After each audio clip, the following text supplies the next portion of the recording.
Oh, let's get this grim experience up and running. As my mate would always say in a situation like this, let's get this shit over with. Let's get this shit over and done with. Oh my God. Brace yourselves, boys. Right. 3, 2, 1.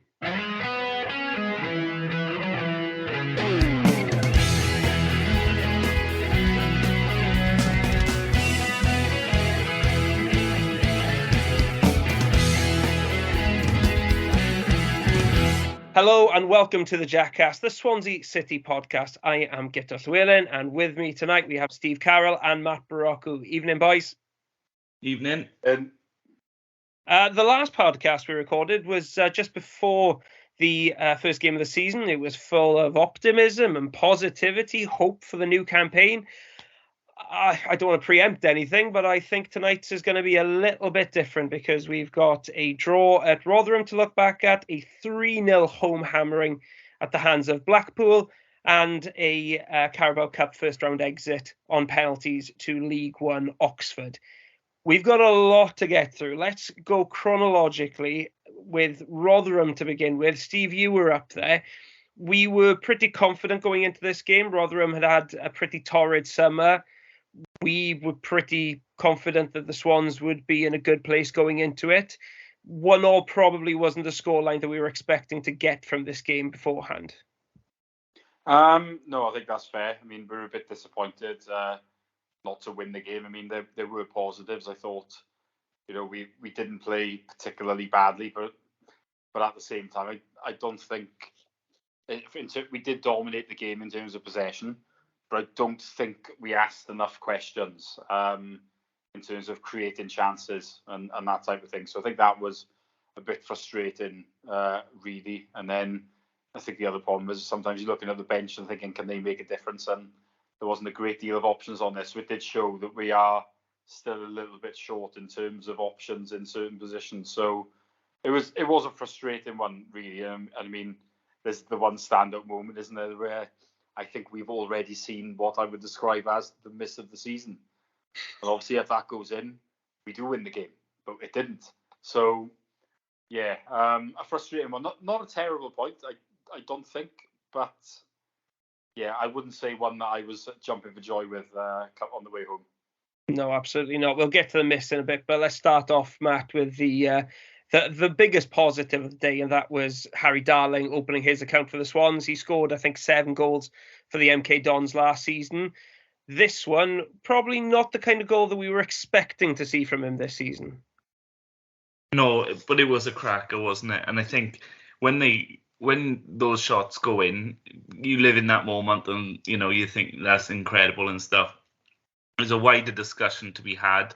And I think it might have been you that put it out, or it was certainly one of the popular Twitter accounts that put it out about the fact that we seem to have to score a lot of these worldies to get past teams, and that was another one. This was fully 30 yards, and it was a cracker, on his debut as well. And he said after the game he hadn't scored a better one in his career, so I'm not surprised really the way that one fizzed in. But there's as Steve was saying, it was a bit of a frustration that we didn't hurt them enough. Rotherham could have conceivably got 3, probably. Ogben was a massive thorn in our side all game. He was a fantastic player, and we didn't deal with him. We showed the same defensive frailties as last season, really, and I think out of the 2 keepers, ours was busier. But it does, as Steve say, rest on the biggest chance that didn't go in the game, and that was ours for Obafemi, which we'll come to in a bit. But Darling will be delighted with that strike and to get off the mark because, as you say, he grabbed a few last season, so he's getting a bit of a name for himself already. Yeah, well, from what we've seen so far of Darling, it may be a good thing that he's offering an attacking threat because defensively it doesn't seem so far at least to have sorted out the problems of last season. Let's get on to the miss. Steve, I thought nothing would beat Shefki Coochie's miss against Barnsley many seasons ago now for the worst miss from a Swansea player. But I think Obafemi beats it. What about you? it's such a tricky one, really. I mean, to compare it with the Coochie one, I think the Coochie one was astonishing because from what I remember, the goalkeeper was actually on the floor. So he literally had all day to do what he wanted to do, whereas obviously the Obafemi one was very much, well, the keeper's on the picture, it's a cross in, and all you've got to do is make a reasonable contact, should we say, and it goes in. I mean, well, obviously I was behind that goal, and I could not believe it. You just think, what are you doing? You have to score. I mean, 99 times out of 100 he would have, wouldn't he? But obviously on this one occasion, he's cocked it up, and effectively it's cost us 2 points, isn't it? So it's a shocker. There's no other way of looking at it.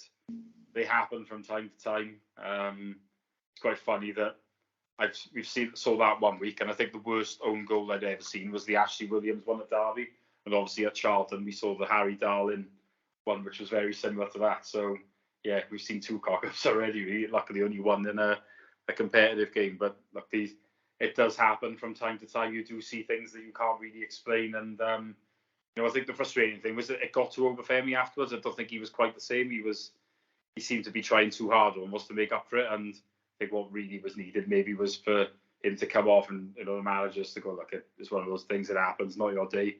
We'll get someone else on just on this occasion, and we'll go again next week. But the options weren't really there. I think that's the problem. I mean, I don't think anyone really backs Liam Cullen as a real option for us to do a lot. Obviously, he did score Oxford, which we'll come on to later, but I mean, I don't think anyone's backing him in that situation to probably come on and get the winner. So it's a difficult one. I think it just reinforces in some ways that we need more options. Yeah, just unfortunate, really. We'd bigged up Michael Obafemi in pre-season. We thought this was going to be a really big campaign for him.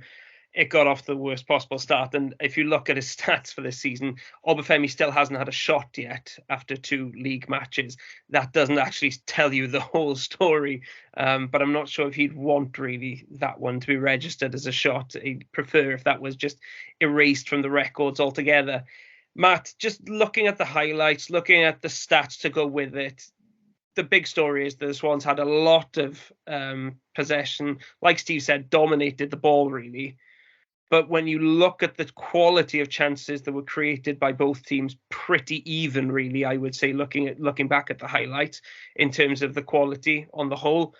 And that to me is an echo of what we saw last season, where we would have on many occasions 60-70% possession, but what that wouldn't really show in the shot count, and that wouldn't really show in the XG tables, because actually it has still been a very even game, well, a much more even game than the possession stats would suggest.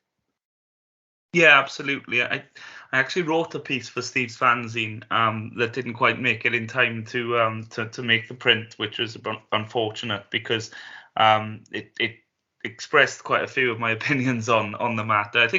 I think me and Russell Martin have got slightly different views on dominating games ultimately. For me, you don't dominate a game by just passing it around. I mean, the opposition will let you do that. Steve will, as Steve knows, we'll talk about Blackburn in a bit and how much of a false equivalency it is to say that passing the ball and having more possession equals dominating a football game, because Blackburn, but we'll come on to Blackburn. We're going to talk about Rotherham. It wasn't the dominance that you'd expect in terms of they weren't pegged back. They weren't kind of like defending for their lives. They weren't throwing bodies in the way. And teams will, I'm hesitant to say suss this out, but they're happy to let us have the ball in certain areas, and that will rack up. It look great, if you're stat padding, it looks great when your midfielder's got 240 passes. Your team has racked up, 800 in a game, and you're suddenly looking at it going, oh my God, this is the real deal. Reality, it's dominating games for me is the aggression in which you're able to play football as well. And you've got to be able to take the game to the opposition. You've got to pen them back. You've got to try and find the gaps in between the lines and really get at them and punish them. No, you can't always score. Obafemi's chance, is a perfect example that sometimes it just doesn't work. It doesn't go in. But you really have to be looking to have possession with a purpose. And I think that is where our definitions of domination kind of differ. Because for me, our best managers, the Martinez, the Laudrups, the Rodgers, etc., those ones, when we had the ball, we managed to use it. We managed to get at teams. We attacked, not just in numbers, but with purpose. And that ball zipped quickly up the pitch, never long, but quickly in between the lines, runners, movement, etc. It's all quite slow, quite easy in front of the opposition and never in behind them. But I think to be able to take that to the next level, it really needs to be more aggressive. It needs to be more in the face of the opposition, trying to get at them, get behind them. And that's where Swansea City's identity over the last 20 years or so has been. It's been exciting, attacking football. And I think maybe that's where, we differ, because for me, we didn't dominate Rotherham in anything other than the stat and other than the stats, really, the passes and possession, which you have to watch games really in terms to get a feel of what was going on. And I don't really think we dominated any game this season so far. Well, on that note, let's move on to the first home game of the season. Always a big occasion. You get a big crowd out. The sun was out. Everything was set to be a beautiful day. And it turned into a bit of a nightmare, didn't it, Steve? Yeah, it did really. It was quite boring. I think that was my major thoughts on the first half, especially. I mean, just thinking we're not really doing a lot here. There was a long range shot, I think, from possibly Norton, and then there was some great skill from Perot, which ended with a shot, but it went wide. I mean, there was one incident where I think we could have scored, where I think it was Manning put a good ball across the box, and Latabaudiere was at the back post, and he didn't come in quick enough. I mean, if he had been, that would have, that probably would have put us 1-0 up, wouldn't it? So it's a different game if that happens, and it sort of shows the wing back issue that we've got, that I think we need to have a real discussion on later, I would say. But I mean, we just didn't ask enough questions, like Matt was saying earlier. Really, there was possession, but there was, when we're too easy to play against, I think. I mean, when we come on to the second half, I mean, there'll never be an easier half of Blackburn all season, I think, with sideways passing and not asking questions. Boring. That's the underlying truth of it. I was bored. And this is the opening day, pretty much. Well, the first home game especially. And we got to be bored on the first game. I mean, it was really frustrating. And, I think a lot of people felt the same, really, because there just wasn't a great deal to shout about. Gosh, it's so disappointing, isn't it? Because you just think it's such a missed opportunity. A lot of people there turning up excited to see football back again, and so many of those people have just been put off and put in a negative mindset for the upcoming games because it was so bad. Matt, I'm going to allow you to repeat your point about possession here, because I've got the stats in front of me. Swansea had 71% of the ball compared to Blackburn's 29%. We obviously know that we lost by 3-0, but Blackburn, with 29% of the possession, had 5 shots in the entire match. The Swans had just 8 shots. 8 shots from 71% possession over a 90-minute period. That's pretty astonishing for me, if I'm being honest, that you can take fewer than 1 shot every 10 minutes, in essence. And you have the ball 7.5, 8 out of every 10 minutes.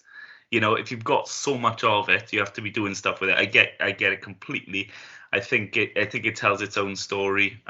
You saw the little jibes and poking fun that the Blackburn social media team have done since, because the Swans, probably in hindsight, was a bad decision to release that training video of Russell Martin talking about how we're going to pass Blackburn to death and how we're going to, in the end, they're not going to be able to run anymore. So we had to take that on the chin then on Sunday, because they've absolutely schooled us. They've embarrassed us.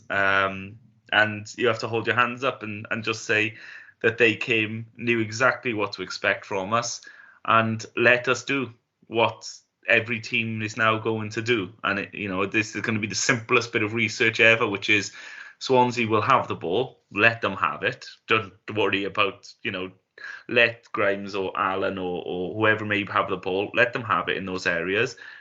Stay strong, stay resolute, keep your shape, because when you win it back, 3 passes, and Rotherham were a prime example of this with Ogben, 3 passes and you can get a shot away in a good position, because we're so open on the counter. We have been since Russell Martin arrived, and it hasn't improved. And when teams play in between us, we are all over the shop. We are just so slow to get back into position, and that's the same when we win the ball as well. We don't counter at teams, we don't run at teams, so as soon as we win the ball, they can get back into position, amble back, because we're in no rush to get at them. So it is so easy to kind of write how to play against the Swansea City team at the moment, which is the most disappointing, because we famed ourselves on being that impossible conundrum where you could say under a Rodgers and a Laudrup team or whatever, you could say that you know how Swansea are going to play, but you just can't stop them from doing it and being effective. At the moment, we're completely blunt. Or Pirou and Obafemi are peripheral figures on the pitch, because there's so little zip. By the time the ball gets to them, they're facing 5 defenders front on, because there's just no rush in getting the ball up there and giving them the support and space they need to do their business. So you're right. In this instance, the stats give you a little bit of an inkling of how it might not all be about how much possession you have in a football game. I despaired on Saturday. I just thought this is the lowest, I think. Yeah, I think it's the lowest it's been under Martin, when you take the full picture into account. I think the main thing is, last year, we've spoken about this, Martin had a lot of patience and a lot of understanding because he was dealt a tough hand, but we knew there was going to be more pressure on him this season because the expectations were great. He'd had a pre-season, he'd had more players brought in to suit this system, and the excuses were gone, really. So we, at the very least, expected to see some improvements. But what concerned me most, Steve, from the Blackburn game, look, I wasn't there, thank God. I was stuck down in Tenby enjoying myself in the sunshine. I was regretting that at the start of the day, wishing I was at the Liberty. By 5 o'clock, I was definitely glad that I was down in Pembrokeshire, not on the banks of the Tower. But I mean, just looking back at the goals that we've conceded, it's really frustrating, quite concerning to me, how familiar it all is. Mistakes, leaving ourselves very, very open at the back despite dominating possession, just making it easy for the opposition in the way that Matt was saying there. I mean, I've seen some people give Blackburn credit for their tactics. I don't want to sound harsh on Blackburn, but I'm not sure how much credit they should really get, because tactically it's the easiest game they'll get all season. Teams who come to play against the Swans know exactly how to play against us. The blueprint has been known for quite some time. You sit deep and you remain organised, and you know that we're going to give you chances if you break then. And that's what happened with Blackburn, really. They soaked up a lot of pressure, didn't get stretched in any way, didn't allow themselves to get stretched, and then took their chances when we handed them to them. Yeah, I mean, what annoyed me was, don't get me wrong, it can be tough to play against a team that does completely sit in their own half and not really try to do much. And obviously, we're trying to get a goal. But I didn't see many risk taken. I think that's what frustrated me. We weren't trying to really play behind them. There was a lot of safe passes that were offering nothing. And then there were times when we were going in the air, like crossing into the box. And I'm thinking, we don't have the height. So why are you doing this? If you're going to cross, it has to go on the floor. So it just. But the answer to that is that we're not getting it.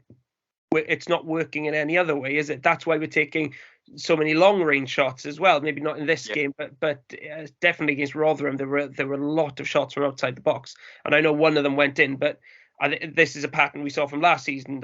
I read the other day that the Swans had a higher proportion of shots from outside the box than any other team in the division. Yeah. It's great that we've got players like Pirou and now Darling who can strike a ball really well from outside the box, but it's also a sign of desperation because we're not able to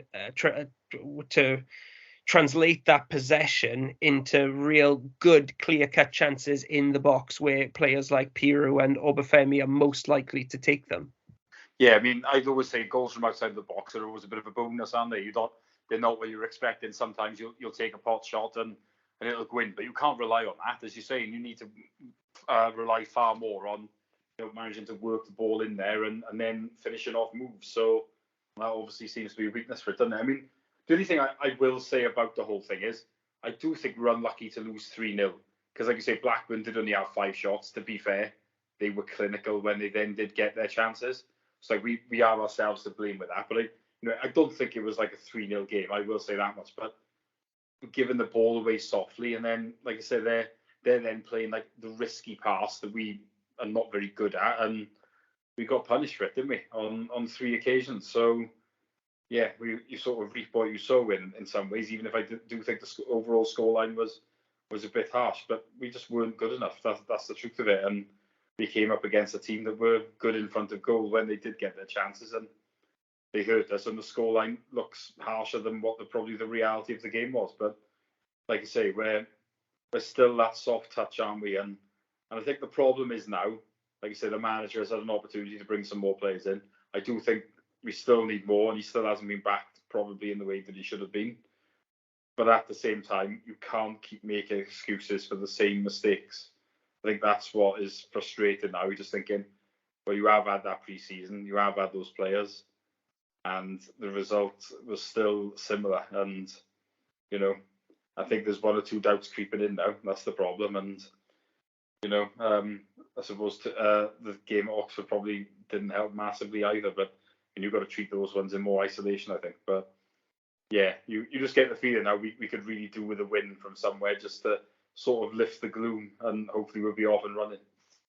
Well, let's get on to discussing the manager then, because I'll be honest, Matt, I've been surprised by the reaction online. I've been surprised by how quickly it has taken some people to go from being kind of not entirely impressed with Martin to being full-blown Martin out. And I've been surprised, probably more surprised, by the number of people who were quite positive about the whole project for the most part, who are now coming out and saying, actually, I'm not so sure anymore, and I've got my doubts, and very, very much concerned, if I'm being honest. They may not be saying that they want Martin out, but they certainly are concerned and not entirely sure about where the whole project is going. I'm just really shocked that it's happened so quickly, but I guess that says a lot about the performances, particularly that one against Blackburn.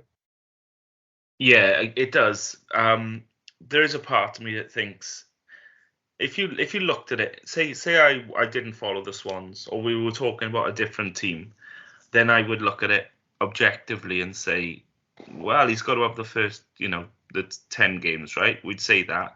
But then you say to these people, we've got to watch 95 minutes of each of these games with a 5 or 6 day break in between each one. So you get to digest them, talk about them. And this is where I think some people are still being a little bit naive, saying, judge him after 10, 15 games. Because if you fast forward and then you were to look back on those results and say, right, I'm going to make my assessment now, then fair enough. But you have to live these games. So I wasn't at Oxford, and as a result of the Carabao rules, I wasn't able to see the full fixture. I was just following it from Twitter. I'll say that now. But from the 2 games I have seen, it's hard to watch, and so you have to imagine it's fair to say, okay, we'll wait and we'll see how he is after 10, 15 games. But in the meantime, say we lose 3-0 to Blackpool without having a meaningful opportunity on Saturday, and then Millwall and Luton, and we lose them. When are people in between those games going to go, right, it's a bit of a struggle now? And then, after the Millwall game, then maybe now we aren't seeing any improvement. So, I mean, that is as early as, 4 or 5 games into the season.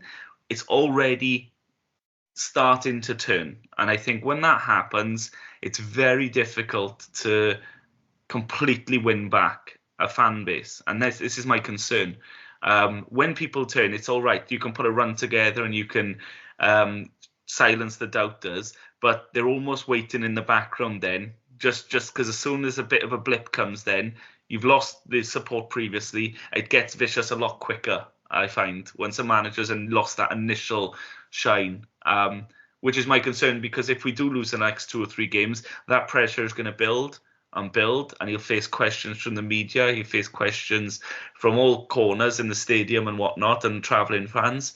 So in my opinion, and this is probably a controversial one, it's a little bit naive to say we'll see where he is after 15 games, because if after 4, 5, 6, 7, 8, it's going the same way as the first 2 or 3, it's not going to be fun. And I don't think people are going to last that long. If I'm honest, it has turned quickly, but it was because we were told last season, trust the process, give me a pre-season, and I'll prove to you that this is the way to go. We trusted the process, we give it a pre-season, and it's really not changed, if I'm honest. The same mistakes are happening, and I actually haven't heard him say trust the process this season yet, which might be telling in itself. But we're looking to see what has happened and what they've been working on all through the summer. And anyone who wants to suggest what it is, they can message us, because I'm not really sure what we've done, what we've worked on really. Steve, are you still trusting the process? I'm definitely not at the Martin out point. I have got some doubts about it now, though. I think the big thing for me is, we desperately need wing backs. I think if we had 2 flyers at wing back, it would make a hell of a difference. We'd be such a better team, and I think then we'd start to be more successful. The problem I've got now is I will criticise the owners and what's going on behind the scenes, because we've sold Downs, and all they have done since is bring in Joe Allen, a direct replacement on a free transfer. Now, I am not saying we should be going mad transfer-wise here, because I understand that most of that money needs to cover our losses. But at the same time, loans and frees are available. There is no excuse for not bringing anybody in yet in those positions. We're crying out for it. But Martin is not playing his hand as well as he should be. He was given 1 wing back in the summer, Sorinola. He was on the bench the other day, and he played a centre-half and right wing back in Latter-Baudier. Now, I have reached the point where if Latter-Baudier plays there, I'm not going to criticise him, but I am going to criticise the manager.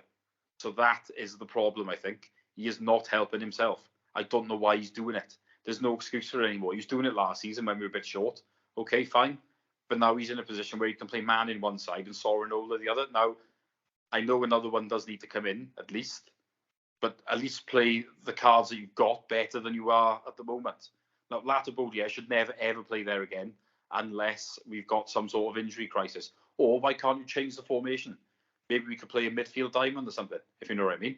But I think that is what's annoying me with it. It feels like he's going to play this formation no matter what. And even now, he's been given a player that will help him in that position. He benched him and played somebody else there out of position, which he's did a lot of last season. And I'm just not prepared to accept that anymore, because I think he's hurting himself there. And, I can't accept him. Then the board are within their rights, I think, to say, look, yeah, okay, you want another wing back, but we give you one and you're not picking him, you're picking somebody else. So I think that's where it falls down slightly. On Saturday, Sorinola needs to play at right wing back and Manning needs to play left wing back. If I see in the Manchester pub on Saturday at 2:00 that Latter-Baudier is playing, I'm immediately going to be frustrated, and I'm going to be, what's the manager? Why is he doing this again? Because there's no excuse for it anymore.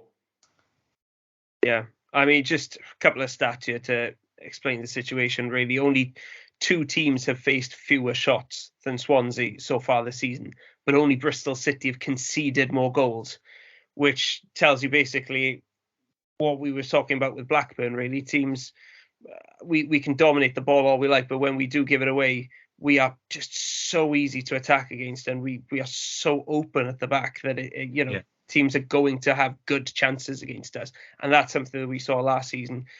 Swans also bottom of the table when it comes to expected goals, not bottom of the XG table, which is a different thing, which takes into account expected goals against. But in terms of our creation so far this season, and I know it's very early, and there are things such as the Obafemi shot against Rotherham, which wouldn't have counted as a shot in XG, but it's still quite jarring, really, to see the Swans bottom when it comes to chance creation, when we are top when it comes to possession. We have more of the ball. You'd think we'd have theoretically, if the system works, more chance to create chances. But the chances we are creating are few and far between, and they're quite low quality for the most part. I mean, can you see, Matt, the system being turned around to work? Is this a fundamental flaw with the system that we're trying to play? Is it a problem with the way Martin is trying to play the system? Is it the players? What's responsible for performances like the one against Blackburn? I don't think it's any one thing, to be honest with you. Russell Martin's stubborn. I think that's fair comment. He's stubborn. He's, like Steve said, he's picking Latibeaudiere in that position, and claiming he's got nothing else. Now, I don't watch them training every day, but if Latibeaudiere is proving more of a wing back than the other ones that we actually have in the squad, then they should be taken to court for fraud or something, or Trade Descriptions Act, because Latibeaudiere is the least wing back I think I've ever seen. He just should not be playing it. And I echo Steve's sentiments. And I got a bit of stick off my mates for saying this quite a while ago, actually. It's not Latibeaudiere's fault. You may hate him because of how his performances are, but he's never been a wing back. He's a centre half, albeit quite short as a centre half. But he shouldn't be playing there. He's been asked to do a job which is not his skill set. So we need to lay off blaming him. It's not him who's picking himself at the end of the day. So there's lots of things. There's the stubbornness from the manager. There's the shape that doesn't work. I agree we are missing, two or three areas in the pitch where we clearly do need to improve. But at the same time, then you look at it and you say, well, okay, so how are you making the most of what you've got? And if you look at take Brendan Rodgers' Premier League team, for example, he had Mark Gower playing every week in the middle of the park and became the most creative player in Europe. I mean, who'd have thought that when he was playing against us in Division 2, Division 3 again for Southend? You make the best out of what you've got. And when you're a team with modest finances, I think that's probably been really generous. But if you haven't got millions to spend, the system need to make the players rather than the players making the system. And I think Russell Martin needs, in his system, world-class players. He needs players. Every player needs to be a footballing superstar, because there isn't the support. We're not playing triangles. We're not playing close off each other, covering each other. When we lose the ball, as Fulton did against Blackburn, where's the support? Where's the cover? There isn't one. They've lost the ball. He's run through to the edge of the box, crossed. Well, he's running in on goal essentially, and he's passed it across, and it's a tap into an open goal. It's too easy after losing the ball to get at us. So every player in a Russell Martin team, whether you are a centre half, a centre midfielder, a wing back in particular, by the way, because that is the most demanding role in his system, or a striker, you need to be a footballing superstar. And so going back to your question, it's a massive flaw in the system, because if you are able to support each other and play as a team, what's the saying? The whole is greater than the sum of its parts. So I think you paraphrase that. But yes, if you have a team that works for each other and works with each other, that can win games. But when you need to have 11 superstars on the pitch just to get a result, and all of them need to put in 8.5 out of 10 performances, that is a massive problem. Because when we win football matches, we come out to there and go, I can't think of a player who's had a bad game. Well, it's just as well, because if we do have one or two of bad games, we lose games.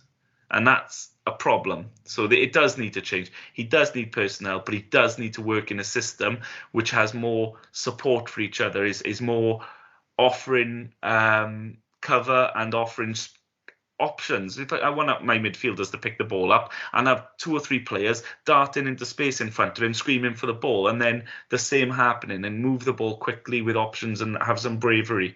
So there's lots of issues, but I think if you were to zone it in on anyone, I would first look at the manager before I looked at the players, because the manager is picking the system. He's picking the players in the wrong positions, and that's his problem to solve.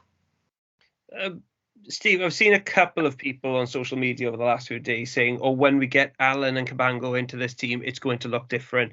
If we can get a right wing back, it's going to look very different." How convinced are you that that's going to have the kind of transformative impact that's going to reverse the trend that's going against Martin at the moment in terms of fan support?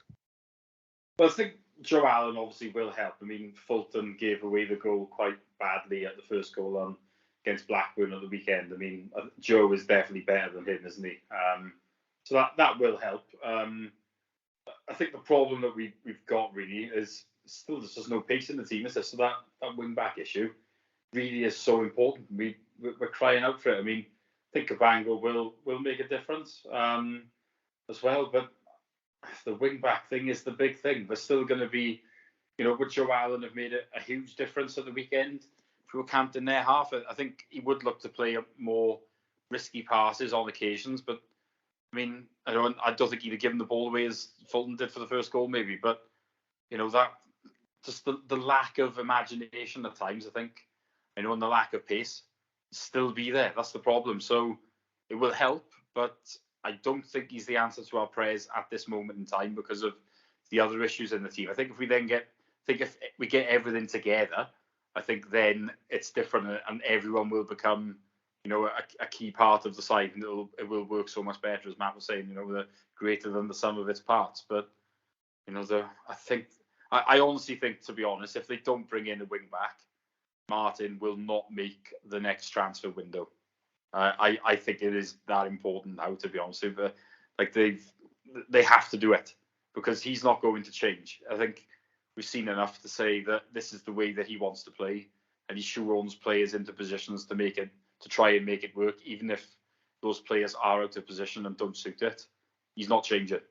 So they have to back him to the point where, I'm not saying they need to go stupid, but they have to get a right wing back in on loan, at least. They've got to do something, because if they don't, these results, I'm not saying we're going to take pastings, but I'm going to struggle to see us hurting teams. I mean, if we still had Christie on one side and Wolf on the other that we had from the end of last season, I think we'd be a lot better right now. I think that goes without saying, doesn't it? Because we have brought in a couple of defenders, and obviously Joe Allen then. We would have the makings of a decent team, I think, but we don't have those two players, and we didn't replace them. I mean, I think it's a good point now to say about Christie, really. I mean, why didn't we do that deal? Because I can't say that I was desperate to get him in, but we're crying out for him now because we are desperate. We have to sign a wing back. All the talk is that it's down to wages and that Christie's wages aren't, in line with ours. And maybe, but he still doesn't have a club, does he? So maybe we need to revisit it. Listen, there is still more realistic, doesn't he? There are still 3 weeks remaining of the transfer window. That's the position we're in as a club, but that of course can lead to outgoings as well as incomings. I mean, Matt, obviously, I don't think anybody, if you're advocating actually sacking Martin after 2 league games, I think you're being a bit ridiculous, if I'm being honest. Whatever your doubts about him, I think a serious club does not sack a manager after two league games. And I think that would reflect much worse on the club than it would on the manager, really, if we were to sack Martin at this stage. But how long, does Martin have to? And well, more than that, do you think Martin is going to turn this around? Do you have faith that Martin is actually going to be able and is capable of changing the minds of those who have turned against him, and of kind of settling any uneasiness within the fan base who are getting a bit jittery about him at the moment? Ultimately, no, not entirely for his fault, but I don't think we're going to be able to support him enough for his system to work. I don't think we're going to. Steve said we need at least a right back. For me, we need 4. We need 2 right backs and 2 left backs, because we saw what happened when we had Ethan Ledger. We talked about Ethan Ledger a bit towards in the season break as well. We had him here, and he was a massively positive influence in the first 4 or 5 weeks, and he was a great asset to have. But he went through a burnout phase. We all we did was give him the ball and go on and get us up the pitch. So if we had 2 pacey right backs and two pacey left backs, and we could rotate them in and out, that system would hopefully carry us through a grueling campaign, because you'd be able to rest players to recharge their batteries and alleviate the threat of burnout.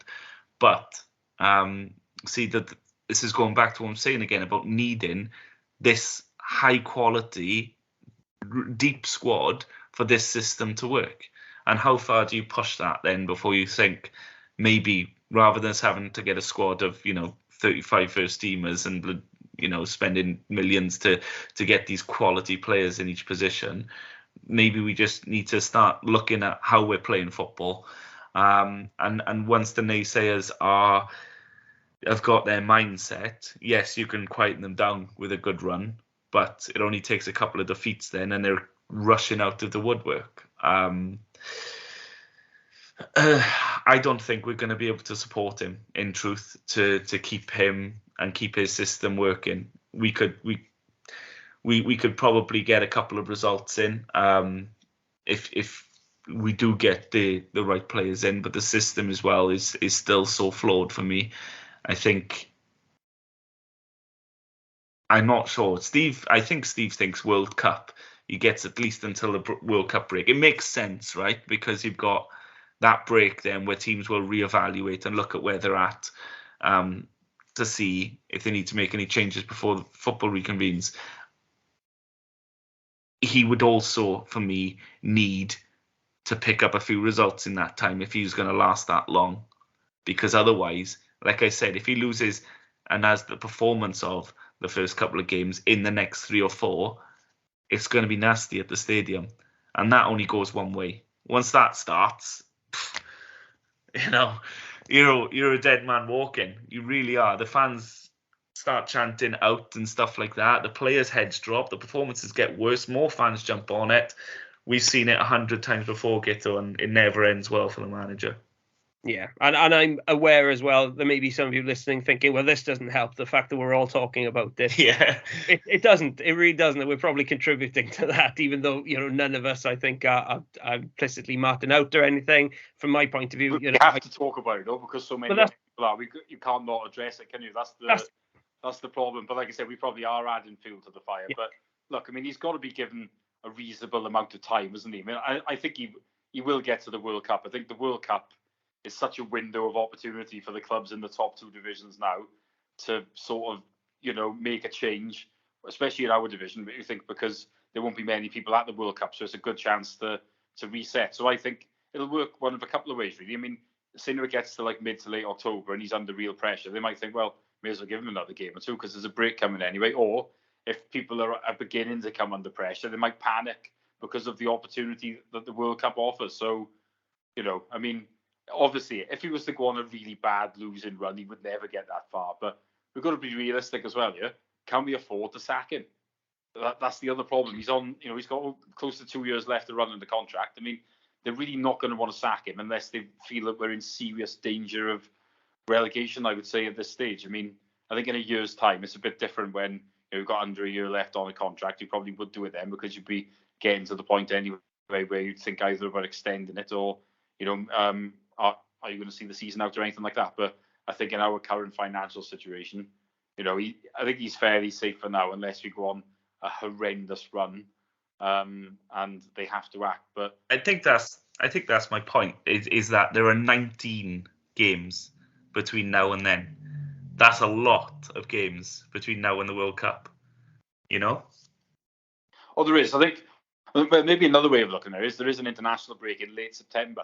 And I think by that point, we'd be on about 11 games. That would be a more reasonable, I think, judging at that point, because the World Cup, like I say, if it all goes to shit, then that's a massive chunk of the season. Well, it's half the season gone. Yeah, it is. I mean, it can turn quickly. I mean, I think the other frustrating thing is, I mean, me and you have spoken to this, and Rotherham and Blackburn are not the hardest fixtures. So to have not played great in at one point, that isn't brilliant either. And you're looking then, Blackpool next. They weren't great last year. And then I think it's Millwall and another home game with, I think, Luton then. But, they were good last year. I mean, if you get to that point where you've had those 2 home games and there hasn't been a win, there is pressure then. He won't go, and I don't think he should. But it don't look good, and then it becomes trickier games. There's a back-to-back away games then, for example. So sometimes you just need that win, don't you? I remember last year we went to Bristol City, which was the fourth game. We hadn't played great before that, and obviously we only had 1 point on the board, but we just got that win. And sometimes you just need that win.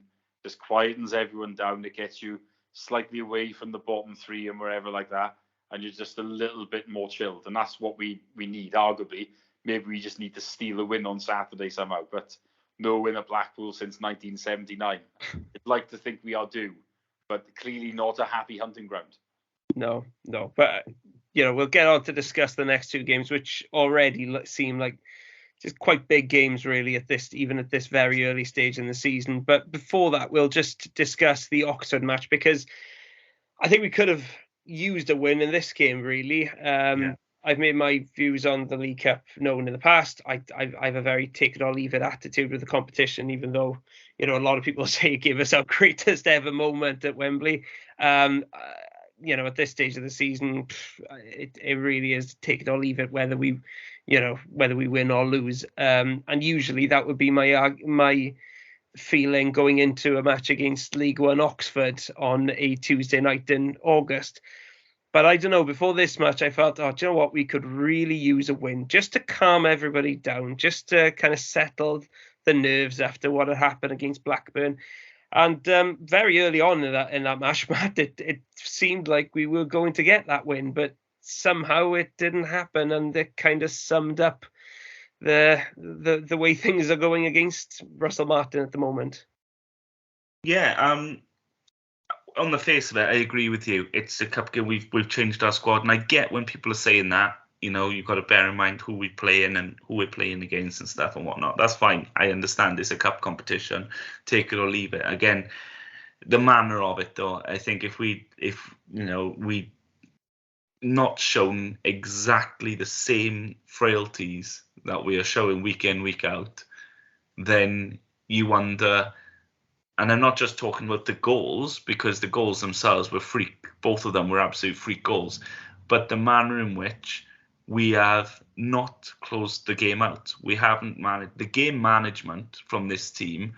I'm not sure I know a Swansea City team in my lifetime that is worse at game management than this. I mean, how many times have we thrown away healthy leads when the opposition can't even sniff the ball, and all of a sudden we've thrown the points away? It just seems to happen so regularly. And that's what's a concern for me, is the manner of it. It's the fact that we haven't used the game and proven that we have any sort of maturity. And that doesn't matter who you play on the pitch, because they're all playing under Russell Martin's training, and how they deal with situations and how they deal with circumstances on the pitch and living in that moment. And we've learnt nothing. And we've shown again that we can't deal with being in a healthy lead. We can't see games out. So yeah, I can understand the criticism. I can also understand the fact that you can't be Martin out after Oxford unless you were kind of half Martin out after Blackburn, because Oxford is a throwaway game. We've made that clear with the players we played.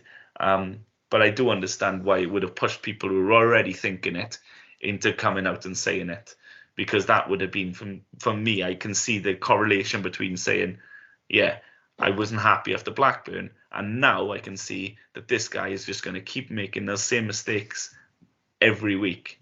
And those, I'm not saying I'm Martin out, by the way, but I'm saying those people who are would have felt a little bit like it before, and this has just tipped them over the edge.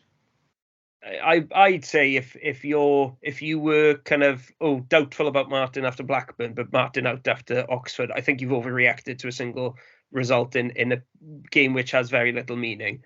I think you've got to judge Martin on the league games. And obviously, if you're judging him solely on the league games that we've had so far this season, you're going to be pretty critical. But Oxford shouldn't really be steering your kind of thought process.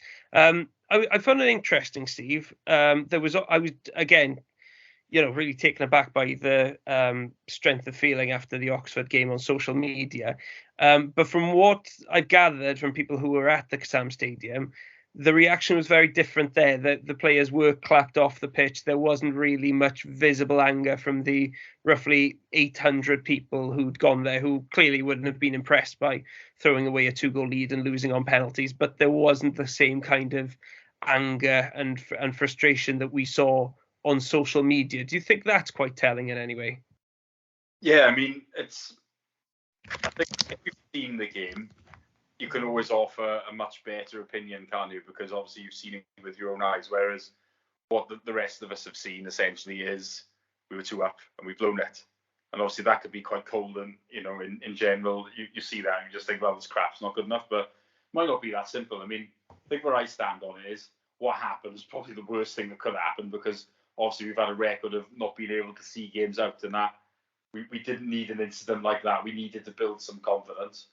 I think it would have actually been better if we just maybe played okay and just lost 1-0 or something with a scratch team, and you just think, well, it happens then. But to have been 2 up and not 1 is obviously not great. So, but I mean, a lot of players didn't play today, the likes of Pirro and Patterson. I mean, they were left at home. Defensively a few played, and then Joe Allen obviously came on, which is great. That's definitely good news. Then a lot of youngsters played, and some made their debuts, didn't they? So, I mean, there was a lot of upsets in the cup last night. I mean, in general, there often are, because a lot of the clubs rest people and don't take it seriously. So I really don't think we should be losing our heads with it. But I did roll my eyes a bit and think, well, we really didn't need that, did we? So, that's where I'm at with it. But if, like you say, if that has tipped you over the heads with Martin out, then, I think that is over the top. I'm not really seeing that. You've got to judge it on the league, but a lot of players played last night that aren't regulars. I mean, I think what wasn't great was the reaction from the manager after the game, where he did throw people under the bus, and I'm thinking that's not great either, really, is it? I mean, you're not going to gain anybody's confidence by doing that, and essentially you need these players on side, don't you? I mean, they could easily down tools now if they think he's under pressure and boot him out if they're not happy with him. So, I think we have to take collective responsibility, really, and got to be better at seeing games out, don't we, regardless of who's on the pitch. So it's worth saying as well, because while I agree with both your points on this, we're talking down this cup game. This clearly wasn't a small matter for Russell Martin. I mean, we've seen his reaction. He's furious. He's livid. So we might say, oh, it's only a cup game, it's a throwaway game. Let's not pay too much attention to it. Martin's paid attention to it. Martin was livid, and he did throw the players under the bus, which was wrong. And there's question marks over whether he's going to stand up and say, I've done this wrong, I've done that wrong. And he hasn't done that. But Matt, do you think the fact that Martin was seemingly so furious with the result and the way it came about is a sign of how he's feeling right now, and that he's perhaps feeling personal pressure on him after the poor start of the season? Definitely. And again, we're saying, don't judge us on the cup game, judge us on the league game. And it's a completely legitimate point. But from his reaction, that tells me Russell Martin went to Oxford and thought, thank God we got this game now. I can get that monkey off my back, get the win, a bit of confidence in the team. He's seen us take a healthy 2-goal lead, a well thought out free kick from Fulton, and a smart finish from Cullen. And by all accounts, we were in control, and not just in the sort of control that we have every game, but in the sort of control where we should have added to it, and we should have killed the game off, and we missed a few good chances to do so. So this was slightly different. So the fact that Martin has reacted so negatively and so furiously tells me that he's got a different viewpoint to maybe what we've got in terms of this was just the cup game. No, this for Russell Martin was a chance to breed confidence in the group, to get his ideas across and reinforce how he wants to play. And he's looking at it and he's livid. So he's probably feeling pressure now. As I gather, he's deleted his Instagram account. I don't know when that was. I mean, he's had an Instagram account since he's been at the club, but I don't know if it was last night or 3 days ago. But I mean, things like this is him, he'd probably admit, if things turn around, he'd probably admit that there was times when he doubted his own process and he would have wondered whether or not he was doing the right thing. And this will be the time that he's referring to. because he won't have had a harder time as manager yet. And he really needed that last night, and he didn't get it. So whilst we may be downplaying the importance of the fixture, make no mistake, Russell Martin, that was a massive opportunity missed. Yeah, well, on that note, let's move on to the next fixture then on Saturday, which feels like a big one in some ways, Steve, but I'll be honest, the fact that from what I can see, most fans going up there don't really care much about the football by this point. They're just looking forward to a piss up in Blackpool in 30-degree heat in the middle of August may help him slightly, because there's a very good chance that by 3 p.m. the entire crowd is going to be too drunk to know what's going on. Yeah, that's possible. I may well be one of them. I can't deny that.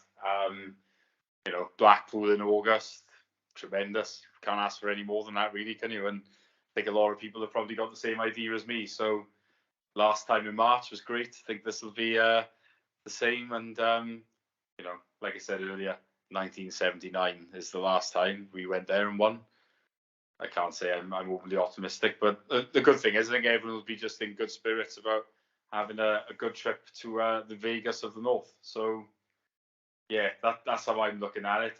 But look, it would be great to get something from that, and especially to see a performance the way you think. Even if we don't win the game, you are far more optimistic and thinking, right, we're back on the right track, and I feel more optimistic now about the next game or the games after or anything like that. Because I think that's part of the problem, isn't it? When you see a combination of poor performance, poor result, you're then thinking, well, where are we going? What direction are we going in? And we certainly need something Saturday. Even if it's not a result, we need a performance, I think, that gives us more hope. Or just if we can just get a result, you might think, right, well, we're off and running, it lifts a little bit of the pressure, and we can go into the next games now knowing that we've got some points on the board. So I think that's what we need. I don't want to see a repeat of last year where we've conceded from a soft corner and then we have pissed around with it and offered barely anything going forward. I think if that happens, a pissed up away end is not going to respond very well to that, I don't think. Yeah, just for those of you who are going, the forecast, according to the BBC website at the moment, is for non-stop sunshine, 29-degree heat, which is actually hotter than it was in Valencia back in 2013 when we played out there, and in what many people consider to be the ultimate Swans away day. So, Matt, if the Swans can get a win up in Blackpool, it's not, as Steve said, it's not something we've done since the 1970s, and we've had some shocking days there, including from a footballing point of view last season, where we just didn't turn up really and didn't harm them in any way.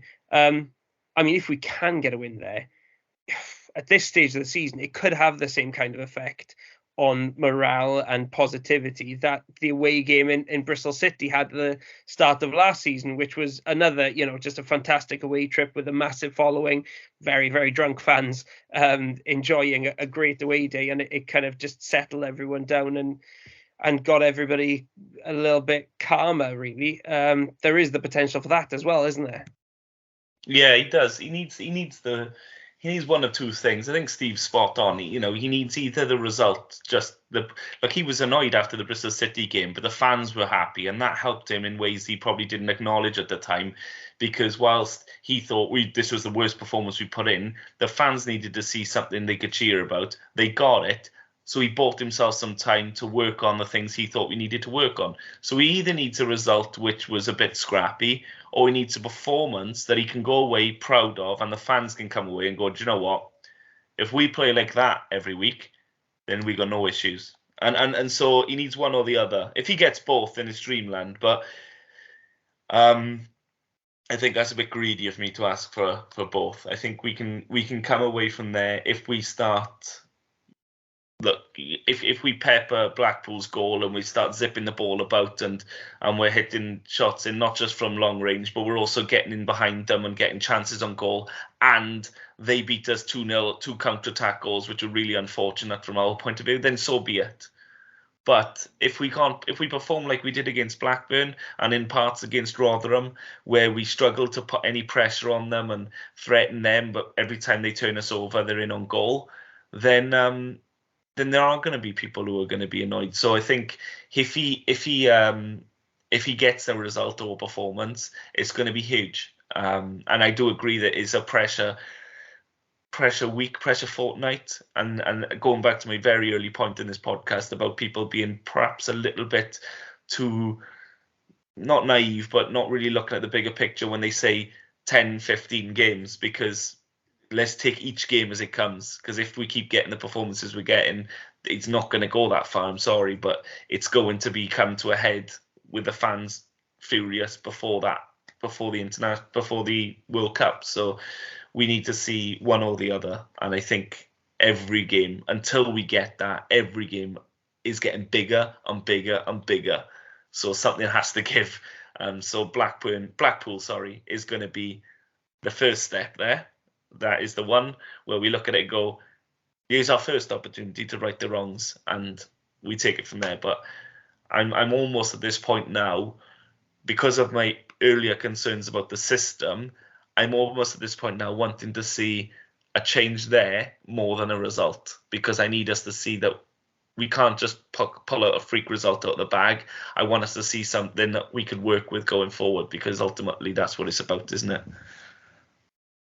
Steve, do you think Blackburn are a good team to play against? I know we've got a poor record against them, but they've won one, lost one so far this season. They weren't great against Stoke by all accounts. They've had a difficult summer. They've obviously lost Neil Critchley, who they absolutely love. They've got Michael Appleton back as their new boss in the transfer market. Probably, they haven't lost as many big players as they may have expected. I mean, Josh Bowl is still there, which is a massive one for them. Maybe one they possibly didn't expect at the end of last season to still be around. But in terms of players they brought in, it's youngsters on loan, pretty much. Players like Theo Corbiano, who is decent. Rhys Williams, wasn't there? Rhys Williams is there, yes, a player who we know very well. Maybe it'll be interesting to see how he does at Blackpool, to see whether it was if it was just a bad fit at the Swans, or were the signs pretty indicative of his ability at this level. We'll see. But I mean, Steve, they're not the kind of team that you'd look at and say, oh, they're going to be up there at the top end of the table. They're going through a bit of a transition managerially, not really sure where they're going to be yet, haven't brought in a ton of new players. Is there a chance that this is not a bad game? I feel, though, like I am repeating a lot of the points that I made before we played Rotherham and we couldn't beat them. Well, I do think if things were to click and we played well, we'd have a great chance of winning, because I don't think they are a brilliant side, but I'm not convinced things are going to click and we're going to play well. So that's what concerns me, and I'm not sure we're not brilliant either in nicking games maybe if we don't play great. So I mean, I can't look. I'm not overly optimistic. I think that's the short answer. I mean, as you say, Josh Bowler was someone I was going to discuss, because I was quite impressed with him when he played against us last season. It's going to be tricky. I think we need the fans on side, really, don't we? We need to get behind them. I'm sure they will at the start, and especially as long as everyone's not too hungover. But look, I'm not confident. I'd be lying if I said I was. And I think also the fact that our record there isn't very good, that doesn't bode well either. So look, we'll see. I wouldn't turn down the draw, put it that way. What about you, Matt? Would you take a draw away at Blackpool at the moment, or do you think that would still keep the pressure on the team and do little to alleviate the mood?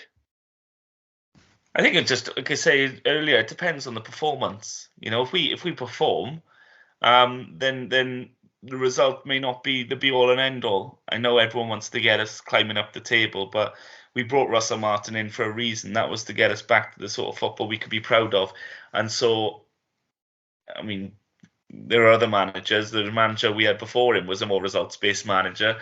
So you'd look at it and say, well, okay, well, if we go into bring a manager in who's maybe take us a bit longer but get us back to playing the way you want to play, then ultimately that's what you want to see, isn't it? And so for me, a draw isn't here or there. It's not a terrible result if we play the sort of football that we can be proud of. And that is the thing that's been lacking, and that is the thing that's been most frustrating, is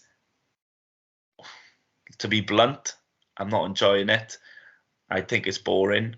I think it's largely quite negative. There's no adventure. There's no aggression in our attacks. There's no purpose. There's no excitement.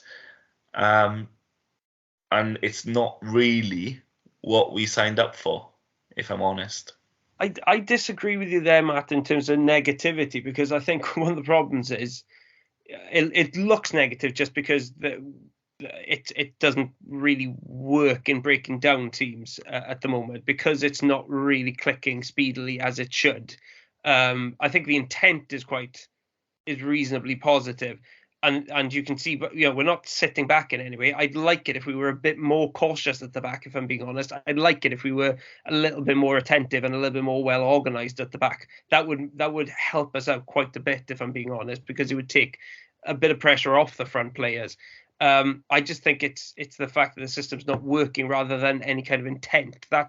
I could be wrong, but that's my impression from looking at the system. I don't think Russell Martin is trying to be kind of ultra cautious and not taking any risks. I just don't think the way we're playing enables us to break down teams, and that's where the problem lies in my opinion. Yeah, that's fair. I don't discount your opinion. In your eyes, I mean, when you're seeing it, I do see exactly what you're saying. I mean, the defence it could do with being more cautious, and I've had this conversation with my mates, and some agree, some disagree, but I want my defenders to defend first and foremost. Our best defences that contain the likes of Ashley Williams and Angel Rangel, great as they were going forward and great and positive as they were on the ball, first and foremost, they were really good defenders. And I think that's what you need to get to, first of all. Get your defenders defending and making sure that we don't concede stupid goals. And then when we get the ball up the pitch, then that's when you need your adventure. And that's where I was talking about being a bit negative, being a bit ultra cautious, is we get the ball, and rather than try that ball that may not come off, there's a easy 5-yard pass there that we're going to make inside instead. So I'd like to see that aggression from the midfield, getting the ball to our strikers earlier whilst the team is out of position and not regrouped and sat 8 men behind the ball. Because I know Russell Martin said after the Blackburn game, it's hard because they put 10 men behind the ball.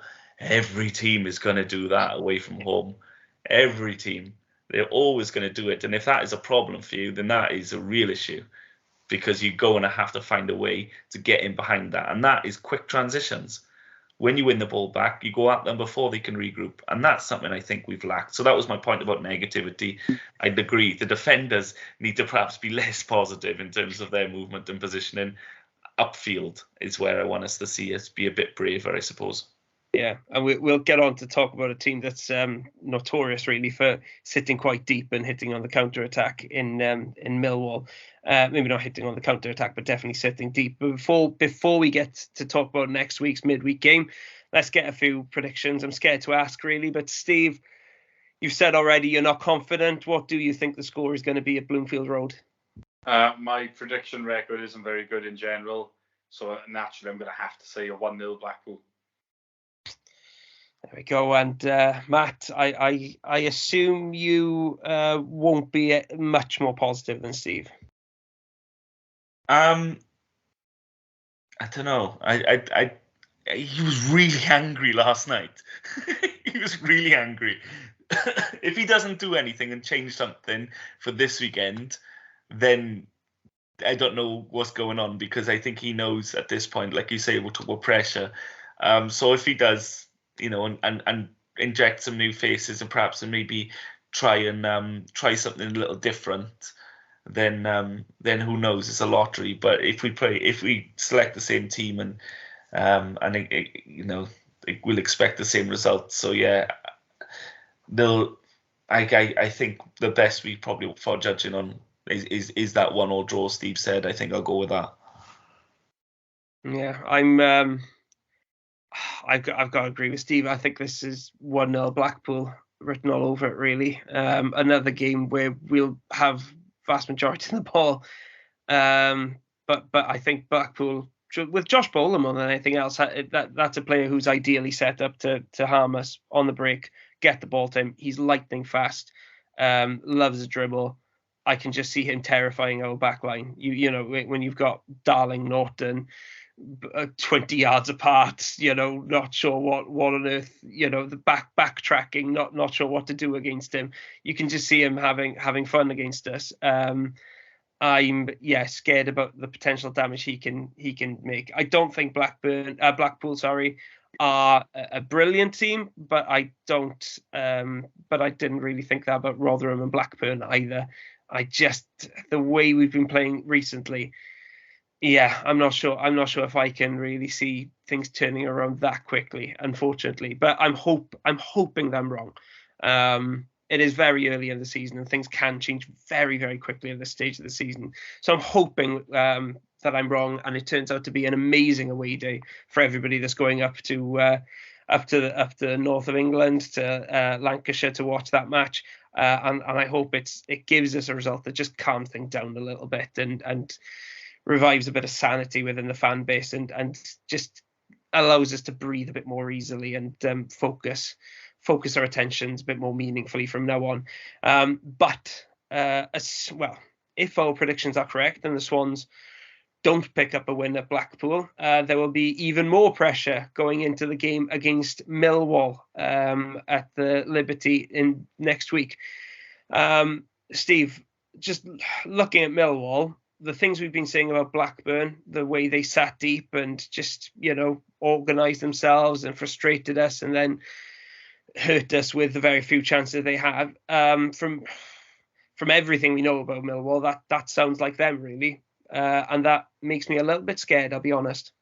That is Gary Rowett, isn't it? At every club that he's been at, I think, his teams are organised. They're difficult to break down, and they look to take what they can get on the break. But I mean, first and foremost, their thoughts will be clean sheet, won't it?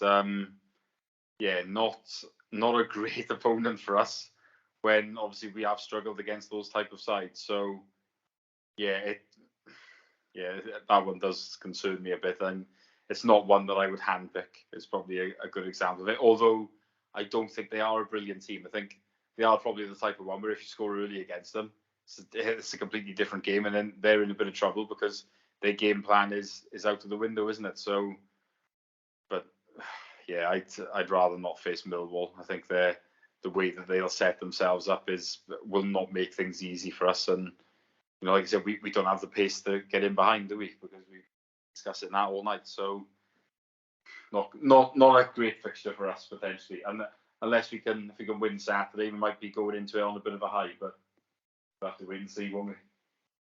Yeah, Matt, Millwall have won one game on the opening day against Stoke. I think there are similarities you can draw between us and Stoke at the moment. God, that's the first time in over 15 years you've said that. Things are bad. We got to that point. We thought things were getting bad. We're now comparing ourselves to things. One of probably the top 5 clubs I don't like. Oh my God, it is grim, isn't it? Oh my God, if we're still in this kind of state when we play them in a couple of weeks' time, there could be some. But I can tell you one thing: I definitely will not be going to Stoke on a Wednesday night. Do you know what? I was considering it. I must be absolutely mad. But they beat Stoke Millwall on the opening day, 2 goals from set pieces. And then against Sheffield United in the following game, they really didn't get much of a sniff through the entire match and lost 2-0.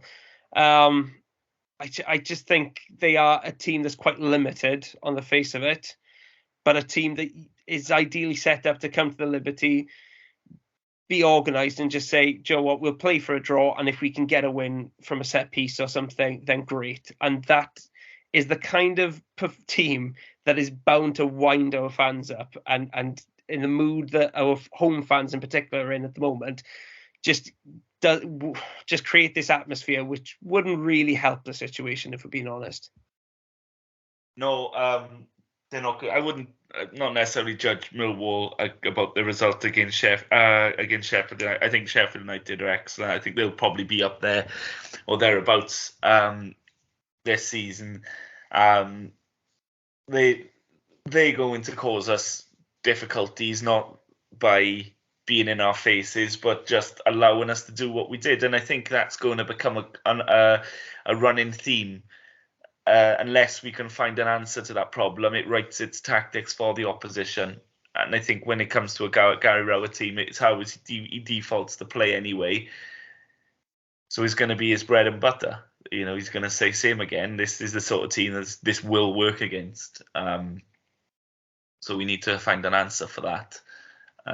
Can't imagine that a lot of people coming from West Wales and beyond and stuff are going to be making the trek to the Liberty if we have another poor performance and result against Blackpool, because it is a Tuesday night game, and then people are going to go, well, do you know what? I'm just not going to be waste all that fuel, especially with the cost of it at the moment, and waste my energy going down there on a Tuesday night when I've got to rush home from work, maybe take a half day in some instances. It's probably not worth doing. So it's going to have an effect. So Millwall will thrive on those sorts of things. We need to make sure that we set ourselves up as best we can. And it is going to be, as I said a little earlier on, it's going to be a cumulative effect. The first game, the most important game for the rest of the season right now, is Blackpool. And if it doesn't go well then it is Millwall. And it is really going to build up and build up and build up. And then you'll hear the discontent and you see the fans staying away and stuff like that. So the earlier we can nip it in the bud, the better. And I almost don't want to play at home at the moment whilst things aren't going well, because you can hear it. You can hear the murmurs in the crowd. You can hear it.